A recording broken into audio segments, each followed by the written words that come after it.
Hello and welcome to SOL reporter, one stop solution for SOL students. तो जैसा कि आप सभी को पता है, SOL के फर्स्ट सेमेस्टर के OB का रिजल्ट डिक्लेयर कर दिया गया है। लेकिन बहुत सारे स्टूडेंट्स को रिजल्ट में बहुत सारी क्वेरीज हैं, तो इस सिंगल वीडियो के अंदर हम उन सारी क्वेरीज को कवर करेंगे।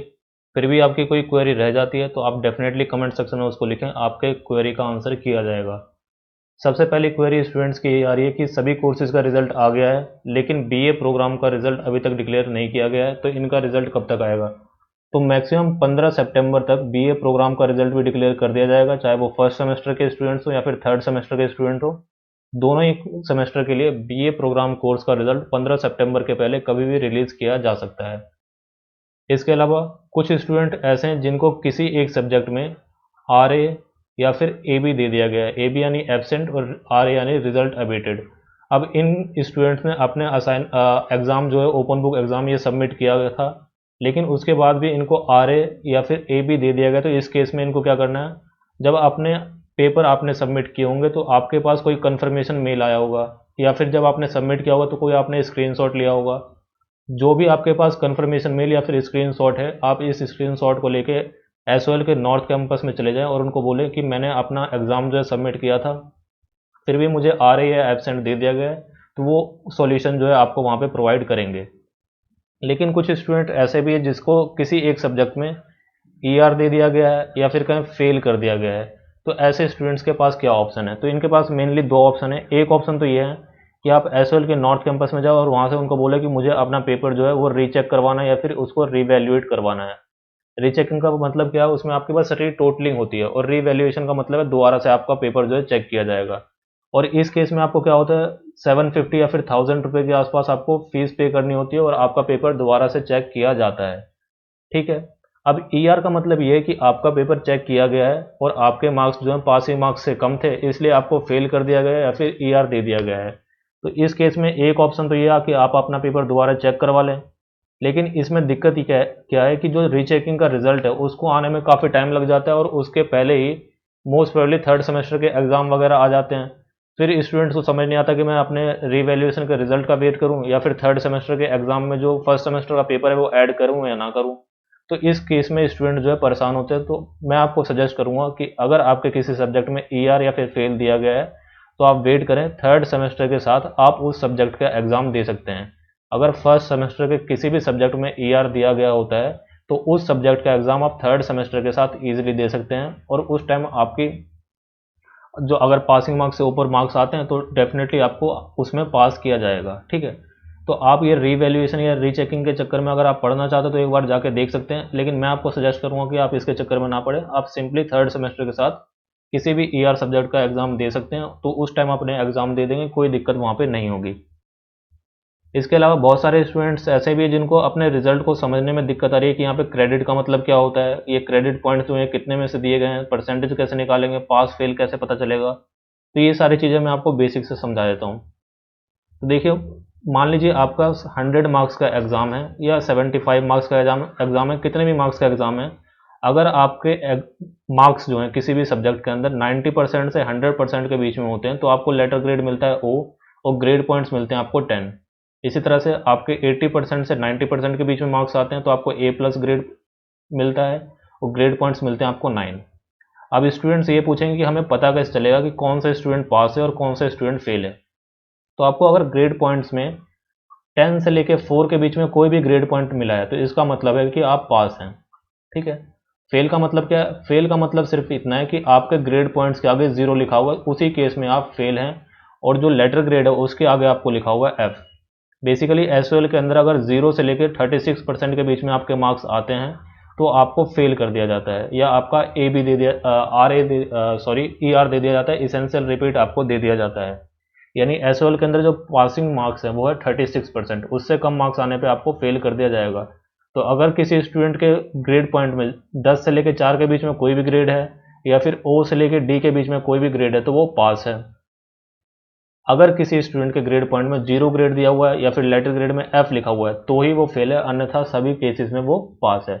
यहाँ पे आप देख सकते हैं, अगर यहाँ पे देखेंगे तो ये आपका ग्रेड पॉइंट लिखा हुआ है और ये आपका लेटर ग्रेड है। ठीक है। तो इस केस में अगर आपके लेटर ग्रेड में F या फिर ग्रेड पॉइंट में 0 लिखा हुआ है तो ही आप फेल हैं, अन्यथा आप पास हैं। ठीक है, तो ये तो हो गया पास फेल का। कैसे देखें, अब स्टूडेंट्स की एक क्वेरी के जो क्रेडिट पॉइंट्स है कितने में से दिए गए हैं, या क्रेडिट जो हैं होते भी क्या हैं। तो देखिए एसओएल के अंदर बात करें तो एसओएल के अंदर, या फिर ड्यू के रेगुलर कॉलेज की भी बात करें तो सीबीसीएस सिस्टम के अंदर क्या है, सीबीसीएस यानी कि चॉइस बेस्ड क्रेडिट सिस्टम। इस सिस्टम के अंदर हर सब्जेक्ट को क्लियर करने के लिए आपको कुछ क्रेडिट्स दिए जाते हैं। ठीक है, अब ये क्रेडिट्स एक सब्जेक्ट के कितने होते हैं, तो देखिए अगर आपके पास कोई एईसीसी सब्जेक्ट है या फिर कोई एसईसी सब्जेक्ट है, तो इन दोनों सब्जेक्ट्स के लिए एक सब्जेक्ट को क्लियर करने के लिए आपको मिलते हैं 4 क्रेडिट। तो आप देखेंगे जो एईसीसी सब्जेक्ट है उसके आगे क्रेडिट के आगे लिखा हुआ 4। इसी तरह से जैसे आप सेकंड सेमेस्टर में एसईसी सब्जेक्ट पढ़ते हैं तो उसके आगे लिखा होगा आपका 4। बाकी इसके अलावा इन 2 सब्जेक्ट के अलावा बाकी जितने भी सब्जेक्ट्स हैं वो सारे होते हैं 6 क्रेडिट के। तो बाकी सारे सब्जेक्ट देखें, जैसे जनरल इलेक्टिव हो गया, कोर सब्जेक्ट हो गया, या फिर डिसिप्लिन सब्जेक्ट्स हो गया, उसके आगे 6 क्रेडिट पॉइंट्स यहाँ पे लिखे होंगे। तो इतनी बात आप समझ लें कि हर सब्जेक्ट को पास करने के लिए कुछ क्रेडिट्स दिए जाते हैं। ये क्रेडिट कितने हैं, एईसीसी और एसईसी सब्जेक्ट के लिए 4 क्रेडिट हैं और बाकी सभी सब्जेक्ट के लिए 6 क्रेडिट हैं। अब मान लीजिए फर्स्ट सेमेस्टर में सभी कोर्सेज के अंदर सभी स्टूडेंट्स को 4 सब्जेक्ट पढ़ने हैं, जिसमें से एक आपका एईसीसी का सब्जेक्ट है, बाकी 3 आपके अलग सब्जेक्ट हैं। तो देखिए 3 सब्जेक्ट तो आपके 6 क्रेडिट के हो गए, तो ये हो गए 18 क्रेडिट, और एक सब्जेक्ट हो गया आपका 4 क्रेडिट का, यानी फर्स्ट सेमेस्टर आपका टोटल 22 क्रेडिट का है। ठीक है, अब स्टूडेंट्स को ये समझना है कि क्रेडिट पॉइंट किस तरह से दिए होते हैं। देखिए ग्रेड पॉइंट्स जो है ये आपके टोटल 10 में से मिलते हैं, और जैसे मान लीजिए जनरल इलेक्टिव जो सब्जेक्ट है ये 6 क्रेडिट का है, तो ये 6 क्रेडिट का और टोटल इसमें आप स्कोर कर सकते हैं 10 ग्रेड पॉइंट। तो इसको जब आप मल्टीप्लाई करेंगे ये हो जाएंगे आपके 60, यानी जो जनरल इलेक्टिव सब्जेक्ट है इसमें आपको जो क्रेडिट पॉइंट दिए गए हैं ये दिए गए हैं आउट ऑफ 60। इसी तरह से जो कोर सब्जेक्ट है ये भी 60 में से दिए गए हैं, लेकिन जो एईसी से सब्जेक्ट है ये है आपका टोटल 4 क्रेडिट्स का। तो 4 को अगर 10 से मल्टीप्लाई करेंगे तो ये होता है टोटल 40, यानी जो एईसीसी या फिर एसईसी सब्जेक्ट है ये आपको दिए जाते हैं 40 क्रेडिट पॉइंट्स में से। ये बात आपको क्लियर हो गई। तो अगर आप क्रेडिट पॉइंट्स को टोटल डिवाइड सम करेंगे तो ये क्रेडिट पॉइंट कितने हो गए, ये हो गए 180 और 40 220। ठीक है, तो ये आपको ध्यान में रखना है, इस तरह से आपको क्रेडिट पॉइंट्स दिए जाते हैं।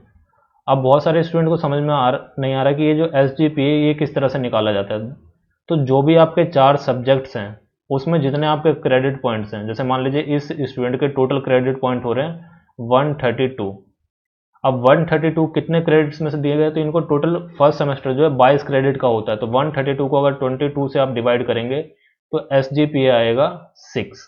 ठीक है, तो ये आपको ध्यान में रखना है, इस तरह से एसजीपीए निकाला जाता है।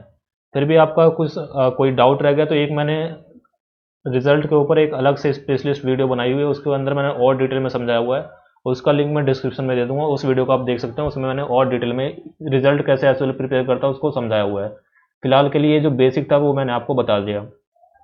अब कई स्टूडेंट्स पूछ रहे हैं कि हमें परसेंटेज निकालने, तो परसेंटेज कैसे निकालेंगे। तो देखिए एसओएल के अंदर परसेंटेज जो है वो ईयर वाइज निकाली जाती है, सेमेस्टर वाइज नहीं निकाली जाती।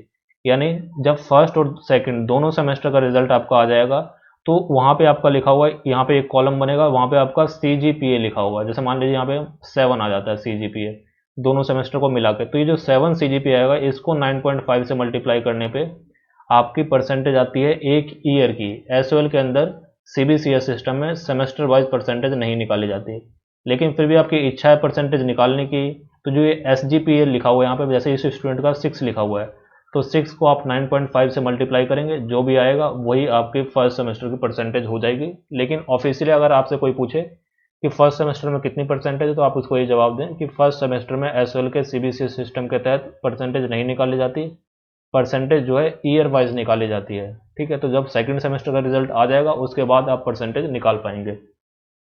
तो ये बेसिक था कि किस तरह से आपका रिजल्ट तैयार किया जाता है। फिर भी आपकी कोई क्वेरी है तो आप वो जो स्पेशल वीडियो मैंने बनाई हुई है कि किस तरह से एसओएल रिजल्ट प्रिपेयर करता है उसको आप देखें, आपके समझ में आ जाएगा। ठीक है, तो ये मैंने, अब बहुत सारे स्टूडेंट की एक क्वेरी रहती है कि हमने फर्स्ट सेमेस्टर का रिजल्ट हमारा आ गया, सेकेंड सेमेस्टर के असाइनमेंट्स हमने सबमिट कर दिए, अब जो हमारा थर्ड सेमेस्टर है वो कब से स्टार्ट होगा।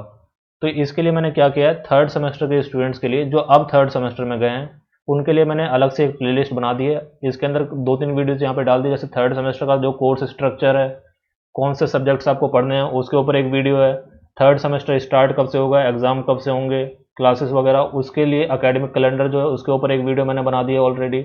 इसी तरह से एस जो है CBCS का रिजल्ट प्रिपेयर कैसे करता है उसके ऊपर एक वीडियो डिटेल। तो अगर आपको और डिटेल में समझना है किस तरह से रिजल्ट बनाया जाता है तो ये वीडियो आप देख सकते हैं।